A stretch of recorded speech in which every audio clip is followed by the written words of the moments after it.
Novamente estamos reunidos para buscar o conhecimento, dando continuidade ao nosso estudo do Livro dos Médiuns.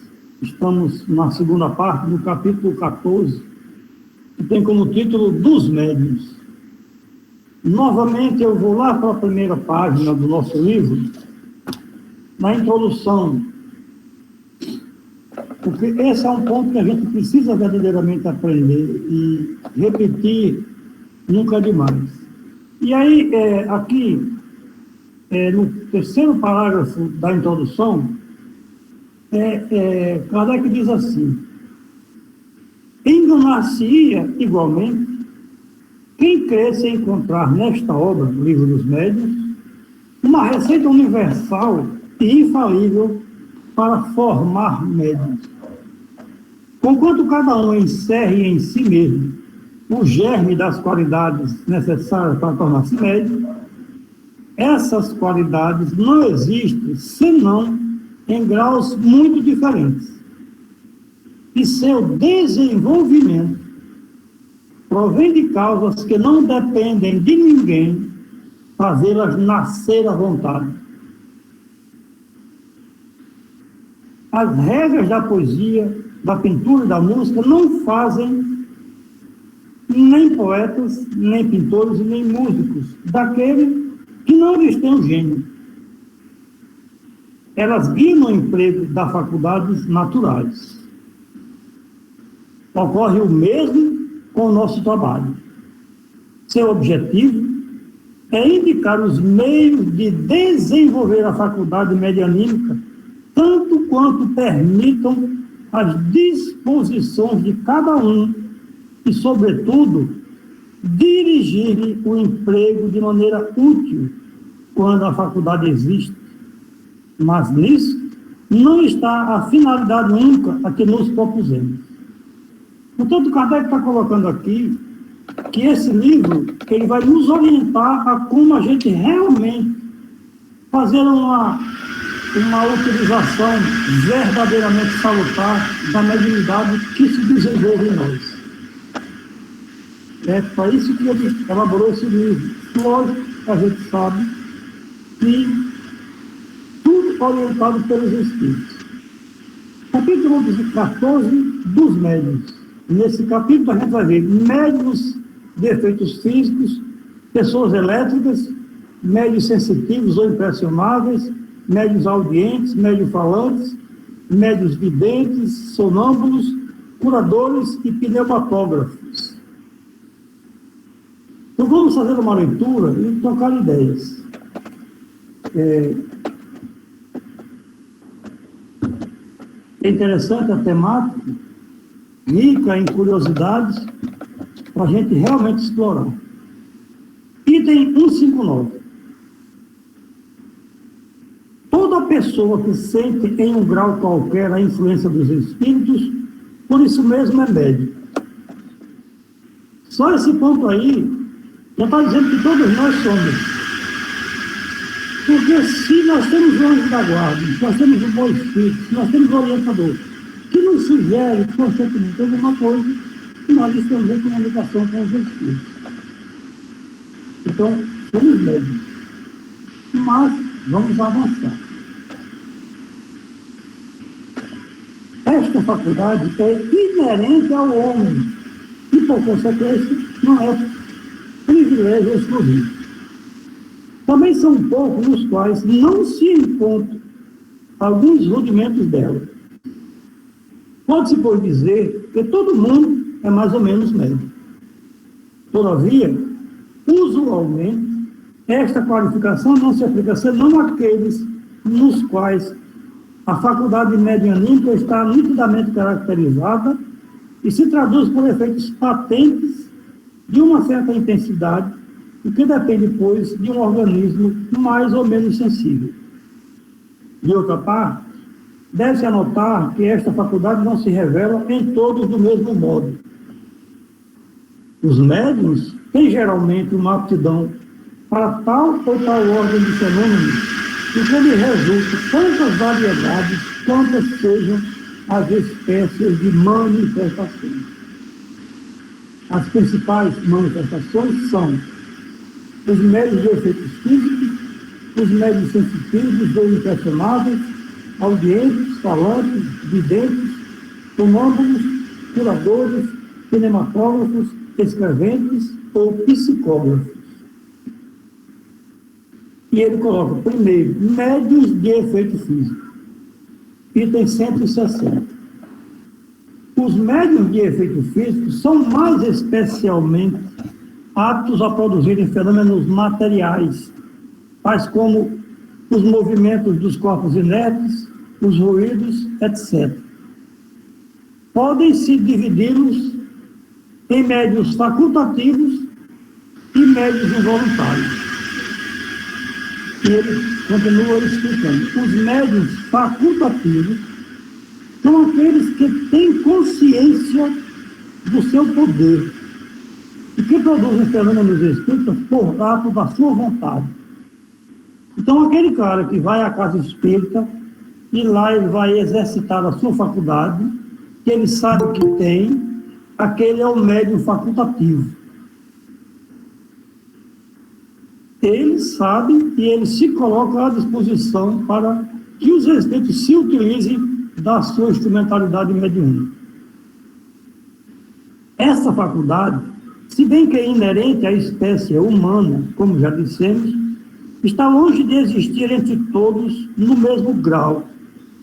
Mas, se há poucas pessoas nas quais seja absolutamente nula, as que são aptas a produzir os grandes efeitos, tais como a suspensão de corpos pesados no espaço, a translação aérea e, sobretudo, as aparições, são mais raras ainda. Os mais simples efeitos são os de rotação de um objeto das pancadas pelo levantamento desse objeto ou na sua própria substância. Sem ligar uma importância capital a esses fenômenos, nos empenhamos em não negligenciar. Podem dar lugar a observações interessantes e ajudar a convicção. Então, esses fenômenos físicos, eles podem convencer. Mas há a se notar que a faculdade de produzir efeitos materiais existe raramente naqueles que têm meios mais perfeitos de comunicação, como a escrita ou a palavra. Geralmente, a faculdade diminui um sentido à medida que se desenvolve em outro. Então, a gente começa com uma mediunidade diferente e, à medida que a gente vai se qualificando, ela começa a se desenvolver em outro sentido. É o aprimoramento da mediunidade. E tem um meio.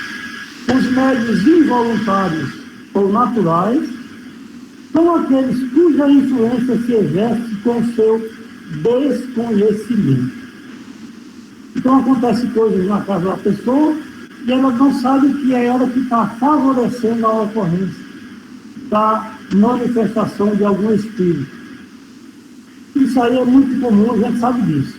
Muita coisa acontece por aí afora que pessoas da casa não sabem, que elas estão contribuindo para isso. Continuemos a leitura. Não tem nenhuma consciência do seu poder e, frequentemente, o que se passa de anormal ao seu redor não lhes parece em nada extraordinário. Isso faz parte deles mesmos, absolutamente como as pessoas dotadas da segunda vista e que dela não suspeitam. Esses assuntos são muito dignos de observação e não se deve negligenciar de recolher e de estudar os fatos desse gênero que podem chegar ao nosso conhecimento. Manifestam-se em todas as idades e, frequentemente, entre crianças muito jovens. E ele nos orienta para ver o capítulo 5, manifestações espontâneas. Continuemos. Essa faculdade não é, por ela mesma, indício de um estado patológico, porque não é incompatível com a saúde perfeita. Se aquele que a possui sofre, isso deve-se a uma causa estranha à mediunidade. Também os meus terapeutas são impotentes para fazê-lo cessar. Nós não conseguimos desligar a mediunidade. Ela pode, em certos casos, ser consecutiva de uma fraqueza orgânica, mas jamais causa eficiência. Não se poderia, pois, dela razoavelmente conceber nenhuma inquietação do ponto de vista higiênico. Aqui está sendo dito que a faculdade não nos faz mal. Não poderia ter inconveniente, senão que o sujeito tornado médium facultativo dela fizesse uso abusivo, porque então haveria nele uma emissão muito abundante de fluido vital e, por consequência, o enfraquecimento dos órgãos. Então, quem é médium de efeito físico, se ele sabe e ele começa a utilizar isso para fazer acontecer fenômenos, ele pode desgastar a sua energia. 162. A razão se revolta à ideia de torturas morais e corporais, as quais a ciência, algumas vezes, tem submetido a seres fracos e delicados em vista de se assegurar se não havia fraude de sua parte. Essas experimentações, com muita frequência feitas com malevolência, são sempre nocivas aos organismos sensíveis. Poderiam disso resultar graves desordens na economia. Kardec está falando aqui que naquele período, 1953, 55, 57, etc. e tal, os cientistas, os médicos da época, faziam N experimentos. Senhor Inácio, desculpa interromper. Deixa eu perguntar, porque está meio complicado o seu som. Pessoal, vocês estão conseguindo escutar direito o seu Inácio? Eu estou, Antônio. Pronto. Todo mundo está conseguindo entender?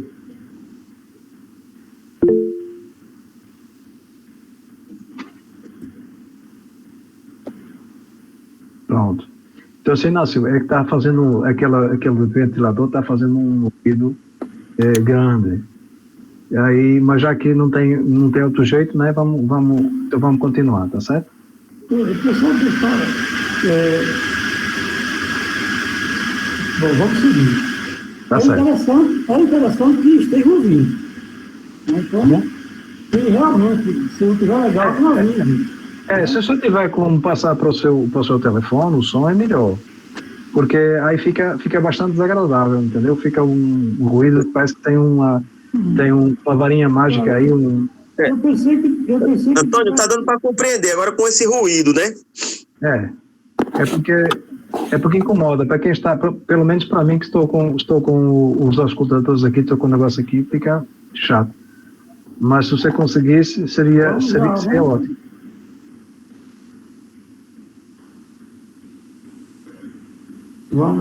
É só o som. Se você conseguir o som, tá bom. A imagem tá ok. Perdão aí, meus irmãos. Mas tá. Só um minutinho.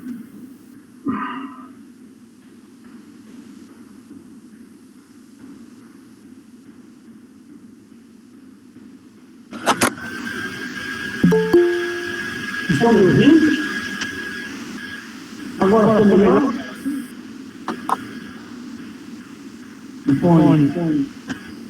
Boa noite, seu Inácio. Boa noite, Antônio. Agora.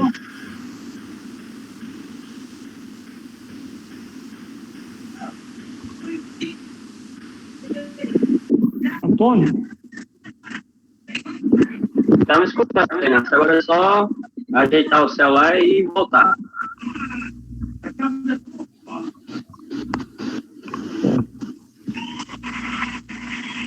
Então estão me ouvindo, beleza. Me perdoem aí, mais uma vez. Vamos seguir em frente. Nós estamos no item 162. Vamos seguir.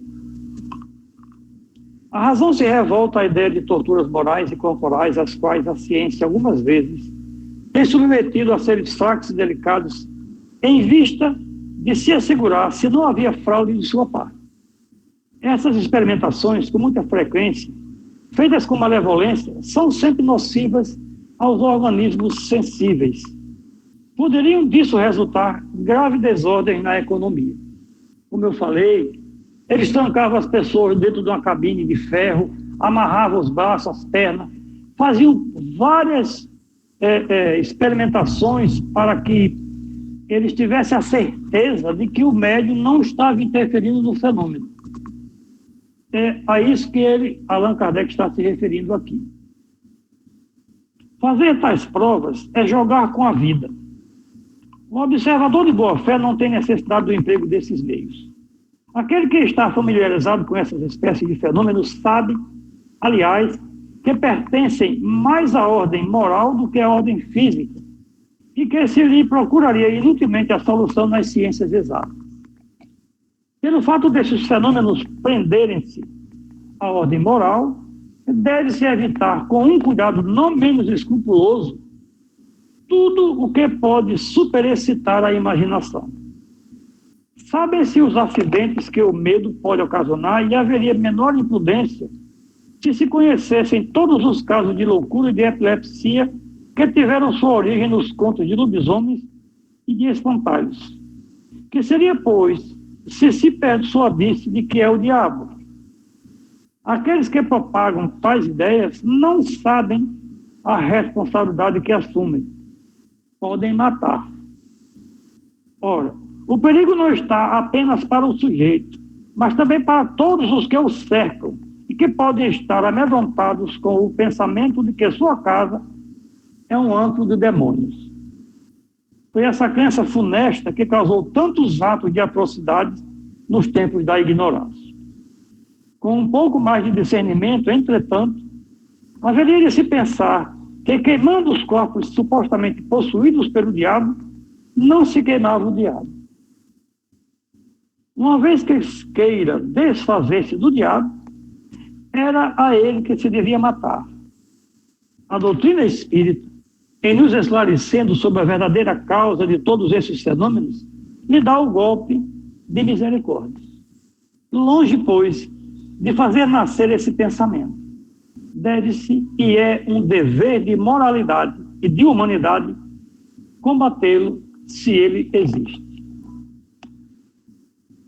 O que é preciso fazer quando uma faculdade semelhante se desenvolve espontaneamente no indivíduo é deixar o fenômeno seguir o seu curso natural.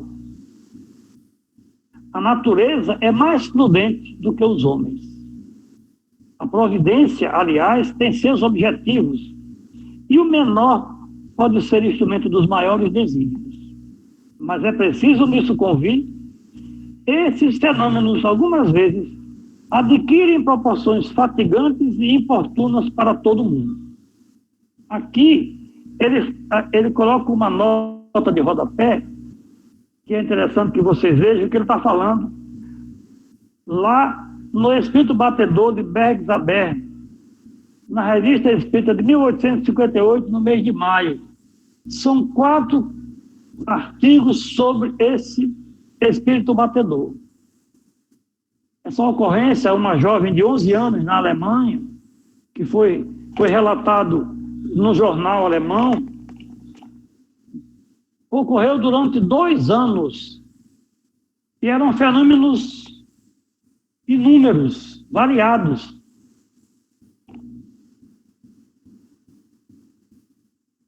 Sigamos em frente. Eis em todos os casos o que é preciso fazer. No capítulo 5 das manifestações físicas espontâneas, já demos alguns conselhos a esse respeito, dizendo que é preciso procurar se pôr em contato com os espíritos para saber deles o que querem. O meio seguinte está também fundado na observação. E ele continua. Os seres invisíveis que revelam sua presença por efeitos sensíveis são, em geral, espíritos de uma ordem inferior e podem ser dominados pelo ascendente moral. E é esse ascendente que é preciso procurar adquirir. Para se obter esse ascendente, é preciso fazer o sujeito passar do estado de médio natural para o de médio facultativo. Produz-se, então, um efeito análogo ao que ocorre no sonambulismo. Sabe-se que o sonambulismo natural cessa geralmente quando é substituído pelo sonambulismo magnético. Essa informação é importante, que ele está dizendo para nós o seguinte: se de repente eu começo a ouvir os espíritos, eu começo a ver os espíritos, eu sou um médium natural, porque está acontecendo sem eu sequer. E aí ele diz que é necessário fazer com que ele se torne um médium facultativo, com que eu agora passe a usar a minha mediunidade. Eu vou conhecer a minha mediunidade.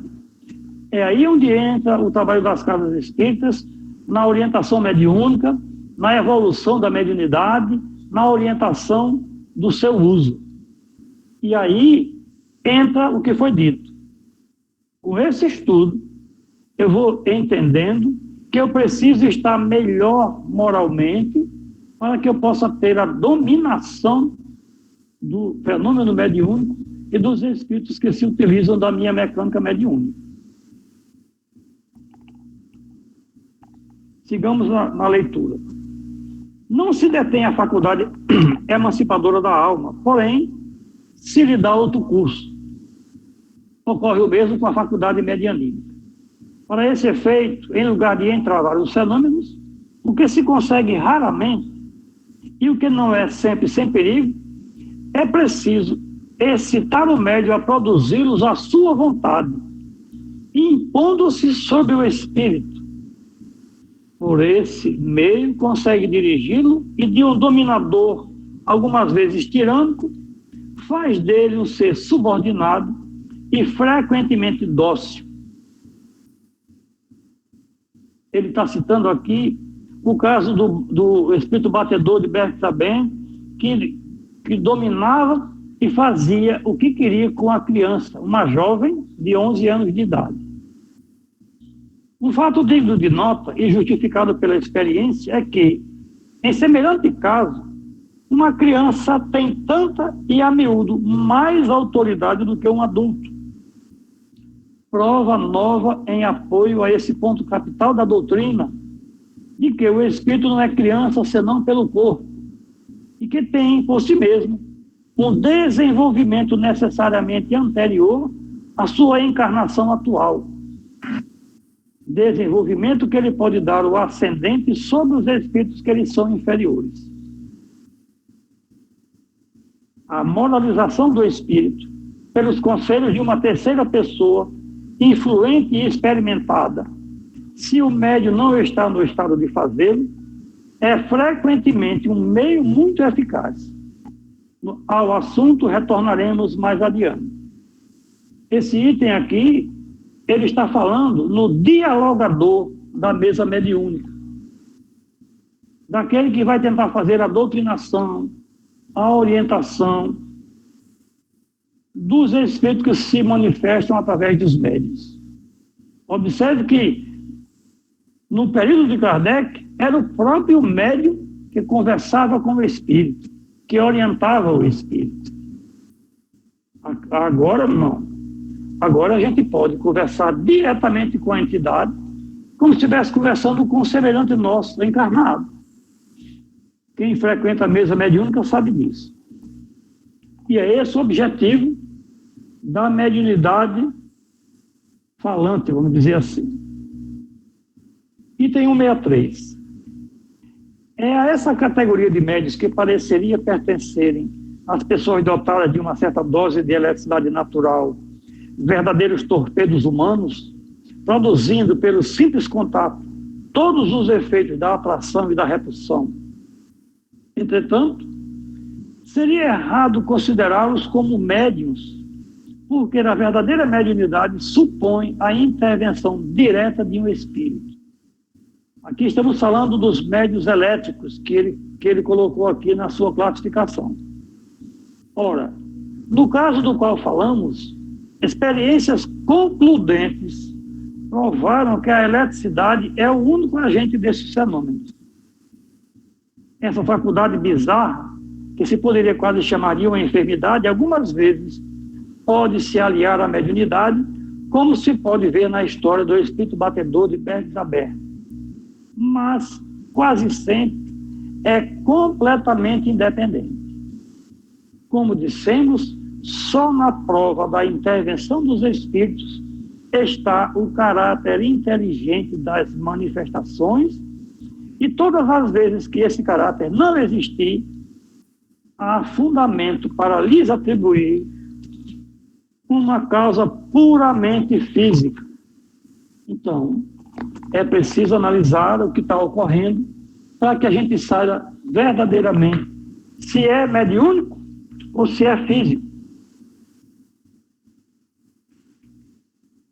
A questão está em se saber se as pessoas elétricas teriam uma aptidão maior para tornarem-se médiums de efeitos físicos. Nós o pensamos, mas isso seria um resultado da experiência. O item 2. Médiuns sensitivos ou impressionáveis. 164. Assim se designam as pessoas suscetíveis de sentirem a presença dos espíritos por uma vaga impressão, uma espécie de roçadura sobre os membros, da qual não pode se dar conta. Essa variedade não tem um caráter bem definido. Todos os médiuns são necessariamente impressionáveis, e a impressionabilidade, assim, é antes uma qualidade geral do que especial. É a faculdade rudimentar indispensável ao desenvolvimento de todas as outras. Difere da impressionabilidade puramente física e nervosa, com a qual é preciso não confundi-la, porque há pessoas que não têm nervos delicados e que sentem mais ou menos o efeito da presença dos espíritos, da mesma forma que há outras muito irritáveis que não os sentem absolutamente. Essa faculdade se desenvolve pelo hábito e pode adquirir tal sutileza que aquele que dela está dotado reconhece na impressão que sente não só a natureza boa ou má do espírito que está ao seu lado, mas também sua individualidade, como um cego reconhece, por um certo não sei o que, a aproximação de tal ou qual pessoa. Torna-se, com relação aos espíritos, um verdadeiro sensitivo. Um bom espírito tem sempre uma impressão doce e agradável. A de um mau espírito, ao contrário, é penosa, ansiosa e desagradável, há como um cheiro de impureza.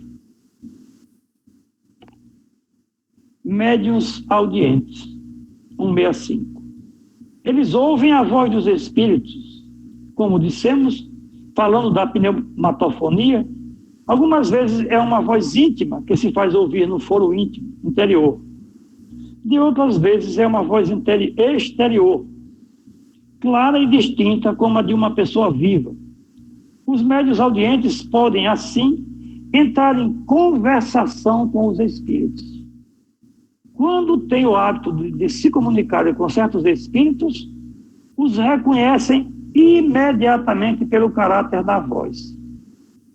Quando não se está por si mesmo dotado desta faculdade, pode-se igualmente se comunicar com o espírito por intermédio de um médium audiente que ocupe a função de intérprete.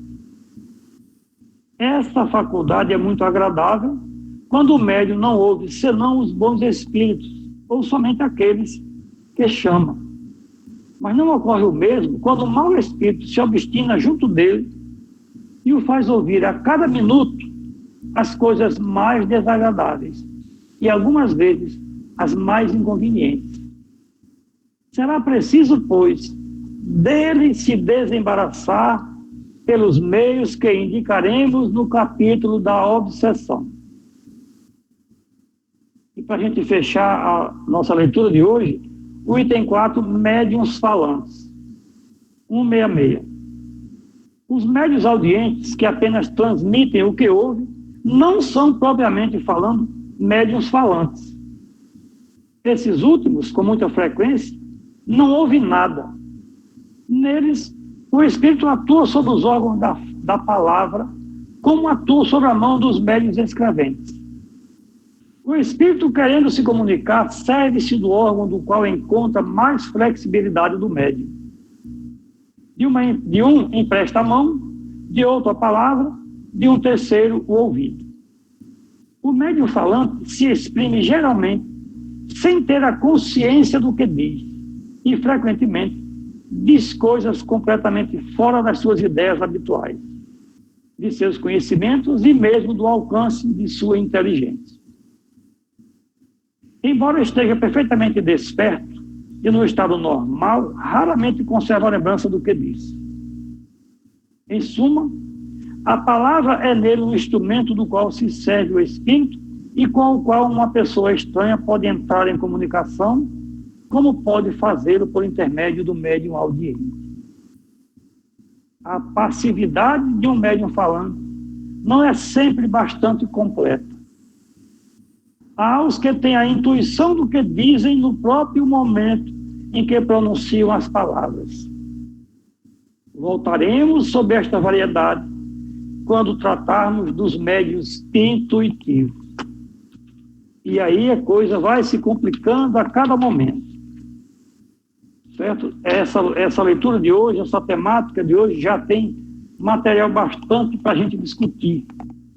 Porque a gente está analisando o que Kardec colocou em 1861 e hoje a gente está vendo que a mediunidade ela está muito mais intuitiva. Apesar de que essas nuances, o que ele colocou aqui, aquilo lá a gente experiencia. De repente a gente é obrigado a dizer coisas que a gente não tinha ideia. E aquilo vem assim de uma forma, já vem pronto. Então é como se ele falasse por mim, mas eu sei que eu estou falando.